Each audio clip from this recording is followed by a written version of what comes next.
Northeast thing. All right. Hey, everyone. Welcome back to the Visibility Era podcast. I'm here today with Arianna Reardon and obviously Lydia Bagarosa. Hey, guys. What's up? Hello. Thank you so much for having me. Oh, you are so welcome. This is such a treat. We're going to properly introduce you, but Arianna and I actually met, 2 years ago on the internet? Like a year ago, actually. I think yeah. Okay. I always joke around that business years feel like dog years, like 7 years. 1 year feels like 7.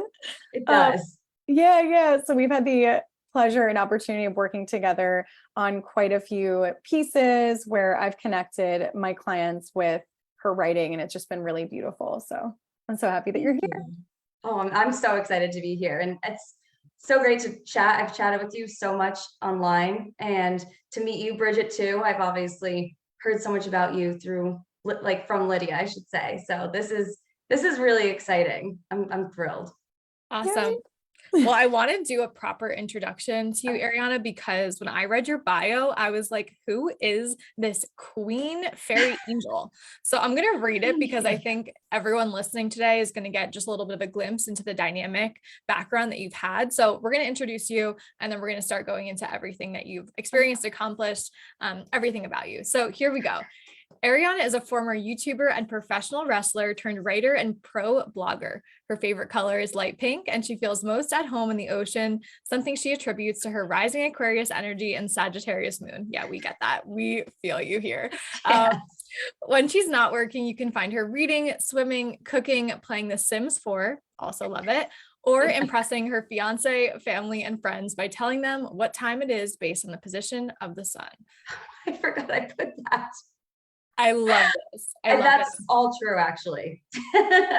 We love this so much. So one of the first things we actually connected on, if we want to just start here, is the fact that I love working with clients that are in like the wellness space. As a publicist, I wear many hats. I'm co-founder of Visibility on Purpose, but like for my clients, I absolutely love being able to support holistic wellness clients, spiritual clients. And I think we may have talked about some sort of spiritual topic. And then I was like, oh, this is really cool. We got into astrology.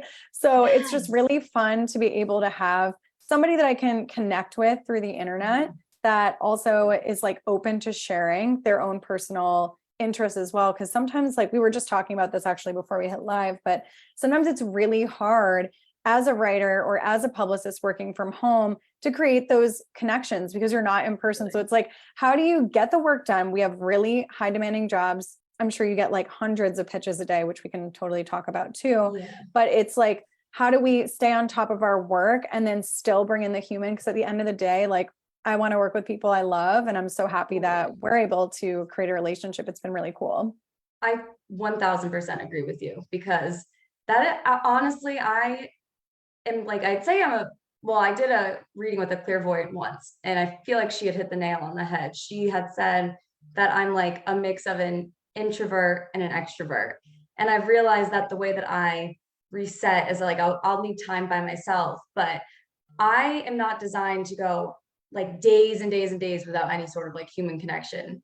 I start to lose my mind and I'll try to go out and I'll go to the library regularly, and I try to go to the market just kind of every other day. I'll get fresh fish and type of thing just so I can see people, or I'll go I visit my family all the time because they actually live 5 minutes away, which makes sense given my family background. But it's nice to talk to people besides my family. I love them, obviously, my fiance, who I also love, but to have that work connection, I miss that so much sometimes.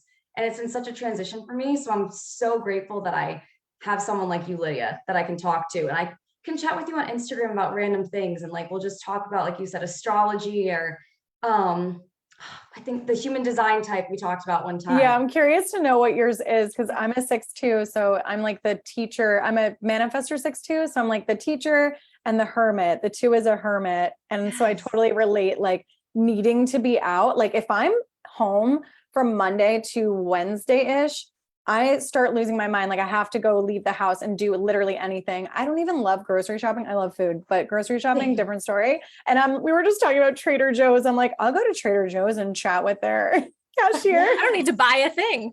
Yeah. Hey, how's your day? They're like, Seriously. you just want this candy bar? I'm like, yes. I'm just kidding. No, I totally agree. Some days I'm like, I feel like I'm just going because I need like, I'll buy like a thing of like, in Rhode Island, we say broccoli rabi. I know people are always like, it's broccoli raw, but we always say broccoli rabi. But like, I'll be like, I just have to go get this. Like, it's the most, Yeah. like, I'll buy a vegetable and then I'll be Yeah. like, I have to see, like, to see someone. Yeah. So I totally get Totally. it. Usually by Thursday, I don't know why, I just start to lose my mind, which is not good for my, mental health at all, or my physical health, because obviously mental health affects you physically. Yep. And that's like, I just feel like looking back now on just the most stressful times in my life, I can see the toll that they've taken on my body. So whenever I'm like super stressed and I start to feel it in my body, I'm like, okay, let's pause for a moment, take a deep breath, and then I'll try to be like, okay, what's bothering? Like, how can we fix this or sit with it type of thing and then go from here. But yeah. Here's a question for you, because I know that I want to touch on the human connection piece, because you said something to Lydia that I know makes Lydia's heart like light up. You said that she's one of the first publicists that you really built this relationship with. So I do want to go there, but I want you to give everyone like the Cliff Note backstory of the pro wrestler, because you got to tell us what happened there. How did you go from professional wrestling to writing a blog and, doing all this writing? Like, maybe we can get a picture. I just like need to see it. I was thinking of like the Bellas. Yes, Nikki and Brie Bella. Yeah. So cool. Yeah. Okay. Yes. Tell us all about it. So I'll kind of go back like a little ways, not too far, because I could sit here all day and talk, but I won't do that to everyone. So I've always, from the time I can remember, I've always been super creative. I've always loved writing, and I've always loved, like, when I remember when I was 5 years old, I saw Lizzie McGuire, and it was the first non-animated show that I had seen. And at that time, it was like, it just blew my mind. And I was like, oh my God, this is something that I can do. I want to be an actress. And I never told anyone until I acted in like a 5th grade play. And I was also a dancer, and then I did jujitsu. I danced from the time I was like 3 to 13, and I also did cheerleading. So I've always been like a performer, more or less. I didn't really get stage fright ever, public speaking, all that I loved. So I like kind of pursued acting a little bit, but I was always like kind of torn, because I was always into like sports, like I said, cheerleading or other stuff. And then like I didn't really click with like the band, not the band people, I'm sorry, the drama people at my school. I did not have a good high school experience. So, and then I realized, like, I tell people when I was looking at colleges, I was like, I want to be an actress. And they'd be like, well, Arianna, you have to be realistic, which is, what the majority of adults say. But at the time, as a, young girl, teenager, I was like, it got in my head. So I ended up, I'm like, you know what, I'll go to school for communications. Be like a news reporter or like TV journalist type thing. And then I'll just branch off and do like acting from there. And I had started going to school, and I have a brother who's 2 years younger than me, and then a brother who's 10 years younger than me. He was a surprise for my parents. And at the time I was 18, he was 8. So he started getting into professional wrestling. He was watching WWE. And I've never seen it before. I don't know how, but I didn't, especially growing up with brothers. I don't know how. But anyways, I just started watching it with him because I was like, my little baby brother or whatever. And there was one day I remember coming home from work, and he said something about, there was a fight I think like John Cena and Randy Orton had gotten into. And like, I think John Cena chased Randy Orton out of the audience because Randy Orton like attacked John Cena's parents or something. And Aiden told me when I came home, he's like, Sissy, you're not going to believe what happened. And then I asked my mom in the kitchen, I was like, I had no idea what was going on. And she's like, well, it's a lot of like, it's scripted. And I was like, for some reason, when I heard that, it was like a light bulb just went off in my brain. I was like, oh my God, this is exactly what I want to do with my life. I loved the combination of acting and athleticism. So I kept going to school. My fiance was in the fitness industry at the time. So I like was doing some YouTube stuff because I was going to enter like a bikini competition. I didn't end up entering it, which, I'm very happy about looking back now. But I ended up, so then I started, and then I left school because I was like, I just want to focus on wrestling. And I will say, as a side note, school, like, it's funny how when you graduate high school, you're kind of expected to know what to do with the rest of your life, because I don't think anyone at all, or very few people, I should say, have a clue of like what they really want to do. Or like I have friends who have gotten into jobs and they've been like, oh my God, this is not what I expected at all, type of thing. So I ended up, I was like, I just want to focus on pro wrestling. So I started pursuing that at a school called XWA. It was right here in Rhode Island. And I was training 6-7 days a week. I had an actual match at a baseball stadium in Ohio. My first match was against a wrestler named Mandy Leone. Last I knew, she was on Ring of Honor. And it was a really cool experience. I got to meet Mick Foley. I met a ton of seasoned vets in the wrestling industry. And it seemed like all was going well. And I was like destined on this, I was on the right path. And then all of a sudden I was driving to work one night and it was like 6 o'clock at night. No one on the road. It was a Saturday, August 5th. I still remember the date. This was 2017. So it was right before my 22nd birthday. And I remember it was like 2 minutes from my parents' house. I look both ways and I'm like, okay, I can go, because there were no cars coming. And then out of nowhere, I just hear this car, like just this loud, like screech. And I feel myself get pushed into the road. But it all happened so fast that at first I was like, did I do something? Like, did I not take my foot off the brake? And like, did I hit the gas? Like, I had no idea what happened when I looked, and there was a pickup truck just like this in my rear view mirror, just smushed up against me. So he wasn't even on the road when I was there. Like I said, I was all alone. So from that accident, I sustained permanent neck and shoulder injuries. And that whole journey with the injuries was a very long one, because I ended up I got shoulder surgery, and then my neck kept getting worse, and it was this whole long thing.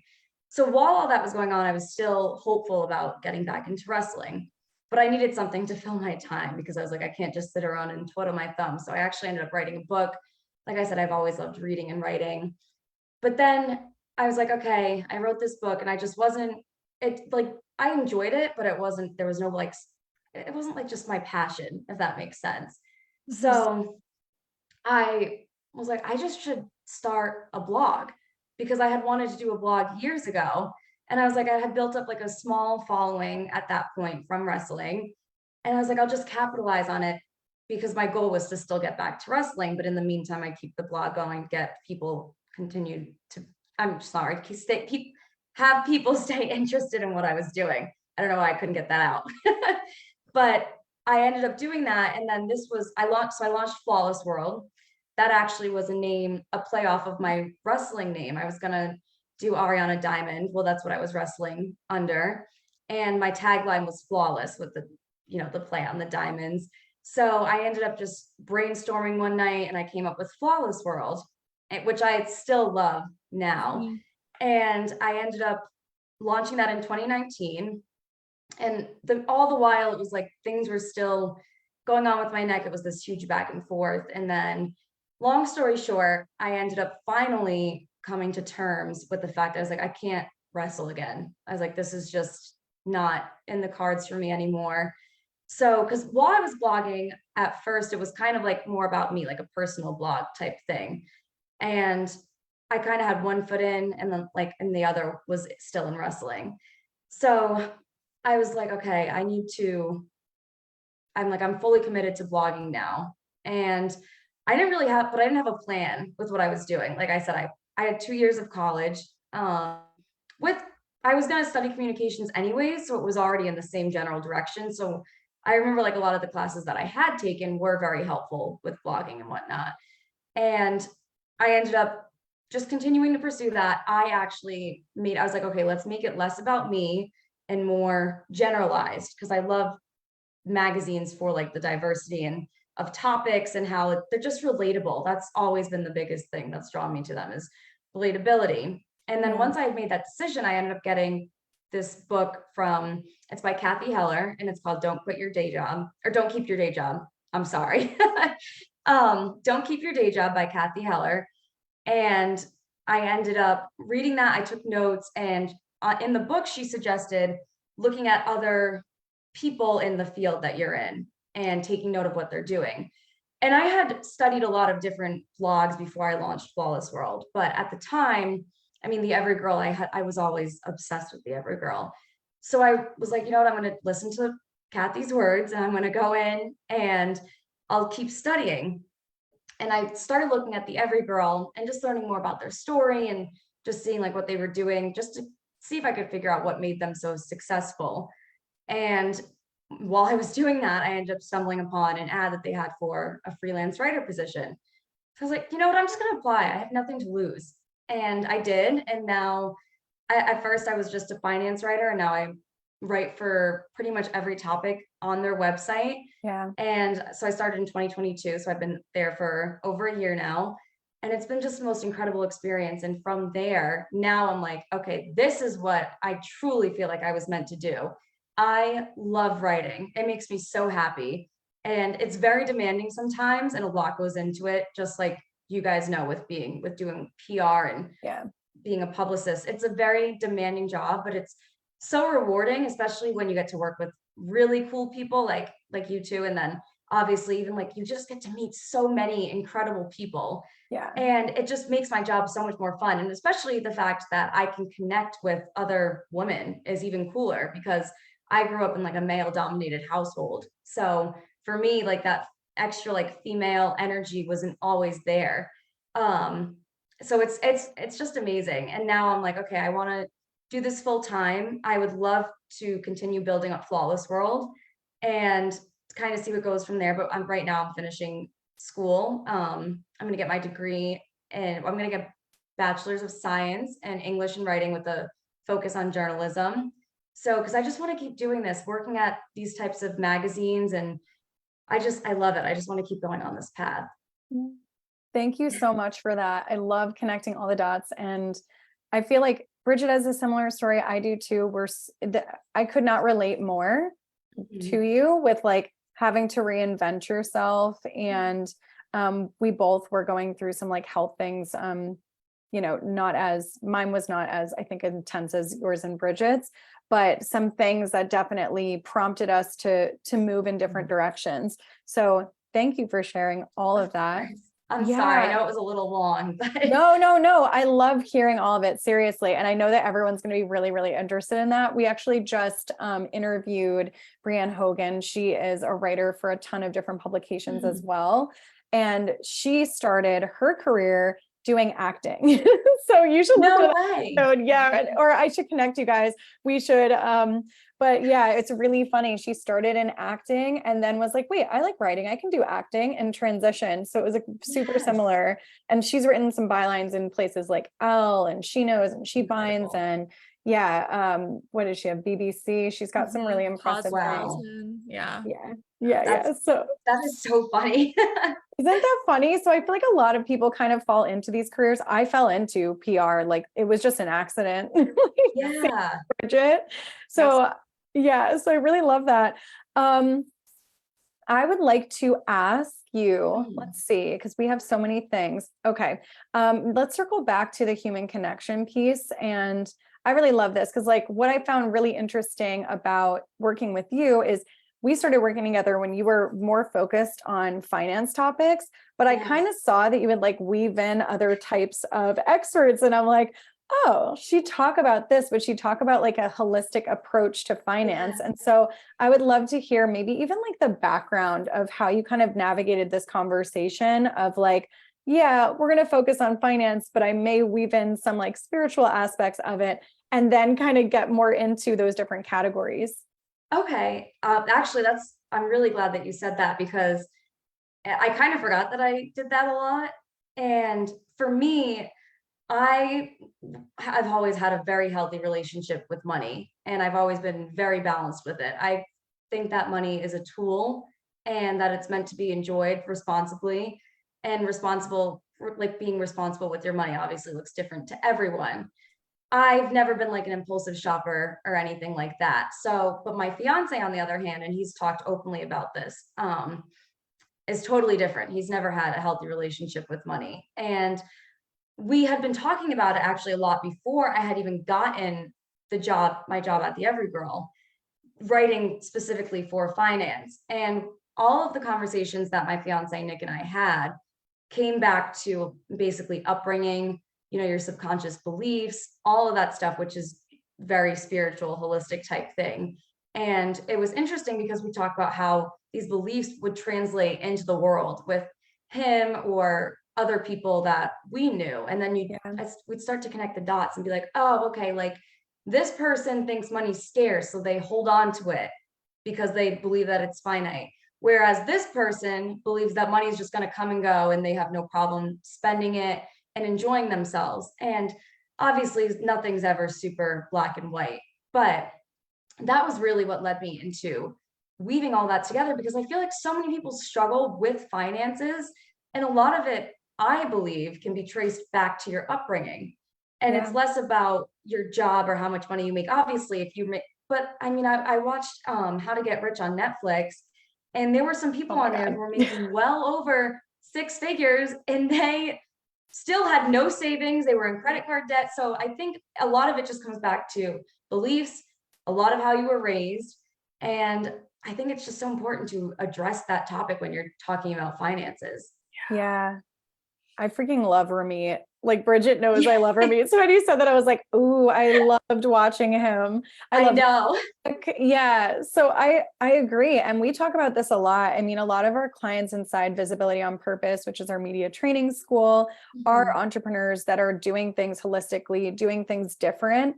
And so a lot of them end up having conversations about how what we traditionally think is one way is actually another. Like money, for example, is connected to our childhood, our psychology, the way we treat ourselves. Like if we're, some people, if they're depressed or sad, their trigger response is to go like buy things to make them feel better for dopamine hits. So it's just like, I saw you doing this and I was like, oh, this is really cool and different. And I can see that. So it was cool to, I mean, one of my things as a publicist and is to just like be a total stalker on the internet and see what every writer is writing about.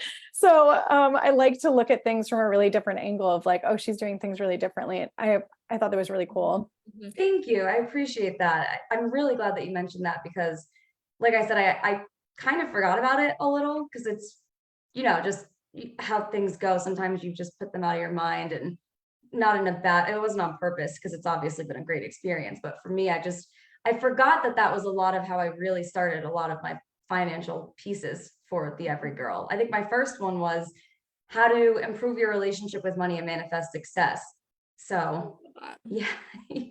We love it. Love that. Yes, and I think like where the crossover of all of this is, we are putting ideas out there into the world, like you are specifically writing people's ideas or your own, and then, supporting it with experts. We are teaching people how to position their ideas to share it out to the world. And there's such a like overlap between all of this. And we're all thinking about how can we do this in a way that's going to stand out and reach the people it's meant to reach with this new idea. So I want to switch a little bit into what our listeners really, really love to hear about. They are the ones who are pitching writers, they're the ones who are pitching podcast hosts to bring their cool idea, to people like you.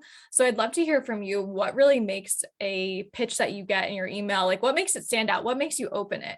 Oh yeah. That is such a good question. And I have been feeling guilty, actually, ironically. I don't even know if I should say this, for the past few weeks, because I've been just overloaded with just, when it rains, it pours. So I had like my car broke down two days in like 2 times in a row. I was broken down one week, then I broke down the next week. I had to get it towed. And then there was some other random, like little like health things going on. And like just it was everything at once. And I remember I was getting so many emails, which is, I swear to God, like everything, you get like a flood of things when it's like you're so busy, and then like suddenly it'll be like crickets. And then you're like, okay, I remember one day I was like, can someone email me please? Like I don't know what to do with myself right now. So yeah, we should like pretend we're on vacation so we get a flood of emails. Just be like, oh, everyone, we're going to Greece. We should do that. Oh my God, we totally should. So like, I'm home. Oh, and then nobody answers. Yeah. My biggest fear is like leaving an out of office email and then like missing something. But I'm gonna have to figure that out. Like, because what am I gonna do if I go on like a honeymoon? I don't know. I'll figure it out. But that's a problem for future Arianna, not for present Arianna. But for me, like I've been feeling just a little jaded lately. And I think that I would like to think that everyone goes through this, and I've been a little slower to respond. And I always try not to do that because I don't want people to ever be like, oh, she's not reliable to work with. But I will say and it depends on the person and the pitch. If the pitch seems personal, like addressed to me, and just has like a pleasant tone, and it doesn't seem like it was mass produced, I will usually open it. The subject line also will make a huge difference for me, and I think that's true for everyone, because we look at that, like, might not even realize it, but that's the first thing you see. So if that's not catchy, or if it's like about a topic that doesn't really catch my interest right away, I might be like, oh, I'll get to that afterwards, type of thing, if that makes sense. But for me, the biggest thing is a good subject line. And I try to be selective because I always want to write with my authentic voice. So if it's a topic, and I love learning. I mean, half my job is doing research and learning about different things and interviewing experts. And I love doing that, constantly learning. But there are some topics that I'll get where I'm like, I don't feel comfortable writing about that, or like I'm a millennial, so I can't necessarily write about just like Gen Z problems, if that makes sense. I can try to put myself in like their shoes, but I can't speak fully to that. So I might be less inclined to open an email just directed for Gen Zers. And I try to just go through everything with an open mind, and because sometimes, you never know what could happen. And I always obviously thank people for reaching out, because I know they took their time, and drafting emails can be very time consuming. So for me, it's just, like I said, the subject line, the relatability, and a friendly tone throughout. I think that's the biggest thing. Yeah, I totally agree. And what I really liked that you touched on is being personal, because and this is something that we teach in our training school. This is something that I have even been teaching, like, people that work within my team too. It's like, this is how you be really personal. This is how you research in a personal way. So being personal starts with the research, I think, and then it trickles from there. So I always tell them, I'm like, listen, take your time. Go to, if you like, I don't know, the Every Girl, for example, and you want to pitch to them, go to that website, go to the section, like a wellness section, and like read through and see what writers get to know the writer. And it's also going to, it seems time consuming, but what's more time consuming is like blindly pitching and then getting zero responses because you weren't personal, and you're, pitching a beauty product to somebody that covers tech. Like, that's not what we're here to do. Yeah. Oh my God. I'm so glad that you mentioned that, because the Every Girl was the first job that I had to apply for, to write like a full cover letter and everything. And I took a very long time, like you said, researching the site to make sure that my tone matched the site's tone, the kind of writers that they have, what they were looking for in a candidate. And it paid off in the end. And it paid off. It took a while. And granted, like I might have taken a little longer than I needed to, probably because it was my first time, but it paid it paid off in the end. And that is so important with everything. Like you said, if you're gonna put something out there, I feel like you should put 110% behind it first and foremost. Yeah. Because it's like you said, you're gonna spend more time putting things out there and reaching no one than you would just going to like one place, just starting from somewhere and then going from there. Like exactly like you said. Yeah. We talk a lot about, sorry, Bridget, I was just going to mention, we talk a lot about long-term strategies in VOP. And like, I love that you were touching on this, because it's like, sometimes you need to maybe do a little bit more work up front, but like long-term strategies truly pay off over time. And we're in it for the long haul. We're not here to like do any quick fix, and quick fixes typically don't end up working out. It's like that with everything. Like I feel like if you're gonna solve something or do something, it's like, just try to do it right. We might not always get it right, and we're human, we make mistakes, but that's part of life. But I think you should just try to do the best that you can, and put your best foot forward 24/7. And that's something I try to remember when I'm like going through emails for hours and I'm like, oh my God, like, I'm like, okay, just, it's fine. Everyone's good. This is good. Like, just put your best foot forward and always treat people with respect. And I think that's how I try to do it anyways. I love how we've come back to just basic human kindness here. You know, like Yeah. even before we started today with you, I loved that you told Lydia that she was one of those, the first publicists that you've actually had a genuine connection with. And Yes. although it's going to be a longer strategy, you know, for our clients, especially where they're going to have to build a relationship with someone and do the research. Like, I like how you even said, Arianna, that people should research what you're writing so they know your tone. They know what you naturally like to write about. They know your zone of genius, and then they're just simply complementing that. And I guess that leads me into my question, which is, what are you currently writing about? Like, what's exciting for you to write about these days? Ooh. So right now I've been doing a lot of like sex and relationships, and that I've been really loving. I've been doing a lot of beauty on Flawless World, which has also been very fun. I was super into makeup a couple years ago, and then I kind of like fell out of it. And actually, you know, working from home, it's like, especially when you're in the Northeast during the winter, it's like I put on sweats, Yeah. I'm comfy 24/7. And I realized I was like, and then usually I'd stay home and do like a date night with my fiance on Saturday. And then I wasn't ever getting dressed up and I missed it. And then all of a sudden, ironically, this past summer, I got a ton of like just beauty products, sunscreen, skincare, and I've been really into it again. And it's been so good for my mental health. I think we all need to remind ourselves, like, it's good to like get dressed up every once in a while or do things that make you feel good. Like for me, it's fun to put on a nice dress, do my makeup and hair, and then like go out for a little bit, or even just like jumping on the podcast right now. And like I did my hair and makeup for it because I was like, I want to just feel, it just makes you feel good because you can so easily lose that. So and ironically, it's been when I've been getting all these beauty products. I've been working with a lot of different beauty companies, their publicists. And so yeah, sex and relationships, I've been doing a lot of those, beauty, and I've been doing wellness here and there. I've been doing a lot of like home and living too as well, which has been really fun. Actually in the process of, well, creating my wedding registry, and then I'm redoing my living room. So the wedding registry is honestly like one of the things I'm most excited for. Oh yeah. So fun. Yeah. I was like, I can't wait to get new plates, new pots and pans. I can't wait to get all this stuff. And like, I hate my plates so much. And my mom was like, just wait till your wedding. Just wait till your bridal get shower. nice ones. I was like, yeah, that's a really good idea. Cause you know, people are going to get that kind of stuff anyways. And then my fiance actually agreed. He said I could get like light pink, like a blush pink, do like blush pink, like pots and pans and plates. So I'm very excited about that. So cute. So I And those know, I was photos. like, he's cool like that. So, but because my favorite color is light pink. If I like had my own house, it would just be like pink and white everywhere. Literally, like if you go on Flawless World, like that's pretty much what I would live in.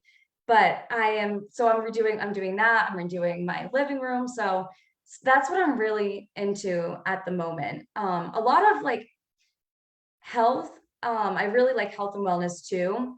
The only thing for me, my mind is I can get kind of like obsessive about things in not like a good way. So if I like, say for example, there was like a food out there and I knew that it would make me really sick, but I'm sorry, not a food, like a vitamin that I needed to take, but it didn't sit well with me, but it was like essential for my health. I would sit there and think about the ways that I'm like, okay, how can I make this better for myself? How can I not get sick from doing this type of thing? And I know that's obviously a very broad example, but I can sometimes get like obsessive, especially with my health, because I have like food allergies, and I've always had over the last year, I've been dealing with a lot of chronic GI inflammation, and that's really taken a toll on me mentally as well as physically. But I'm trying to get to a point where I'm like, okay, it's just like let go a little bit type of thing. So I have to be careful, but I do genuinely love writing about health and wellness as well. And I know you guys are obviously super into wellness. I love like the spiritual aspect of wellness right now. That's like really what I'm into. We love it. We love to hear it. Yeah, we do. We were literally just talking about like GI stuff. I'm not going to gross anybody out. before, and I was like, oh my God, is Lydia gonna say it? No, I'm not gonna, no. Oh no. But Bridget and I were like chatting about it, and she was like, "And we could talk about it on the podcast." I'm like, me and Arianna have talked about GI things before, but I don't know if this conversation, we'll save it for the DMs on Instagram. Okay, because now I'm curious. I know we've talked about stuff, but now I'm curious what exactly. Well, because you posted about that like non-dairy cheese or something. And oh my God. they have that? Yes. Oh, why did you have dairy? I don't know. I got a lot of issues. I'm like, maybe I should be dairy free. I don't know. But I totally understand. It's like, it's health and wellness. It can be really overwhelming and beautiful at the same time. And the best thing to do when it comes to those things is like, just have your own personal boundaries. I love what you said about it. And it's like, everything is beautiful with balance. And what I'm learning is like a lot of us, including myself, everyone's kind of coming back to this idea of like, okay, we've all dove into research during like the pandemic, 2020, all of that stuff. So like, how can we pull ourselves back out, bring some joy into our life? So I love you were talking about like the physical stuff and just bringing beauty back in and like human connection and just go lighter because everything's been so intense. Yes. Oh my God. I'm glad that, okay, because I wasn't sure if what I said actually made sense because it made sense in my mind, but I didn't know if I like spoke it well.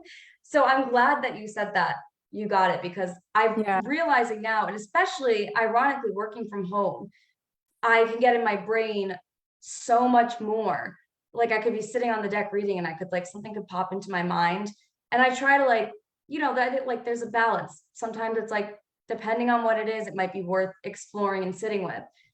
But after a while, it's like, who wants to sit there and be upset or triggered or just not feel good 24/7? So I think balance is key with everything. I really like, I'm the kind of person too, like even with my work, like I need to go out on the weekends because I'm home, I have a computer, I'll end up working.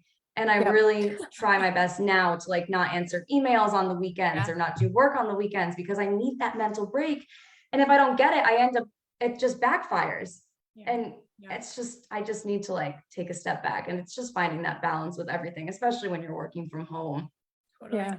I'm going to wrap us up today because I think the three of us could probably hang out for hours and talk about these different things, spirituality, wellness, pitching, writing, all of this. So we're just really grateful that you came on the show today because I think what we really got to see is the human behind like the writer, you really shared so much of who you are and your interests and your journey and your story. And I think that it's really important for everyone to see the person behind, the writer for the Every Girl, so they get to know who you truly are. And you have just been such a joy to interview today. Where can people find you?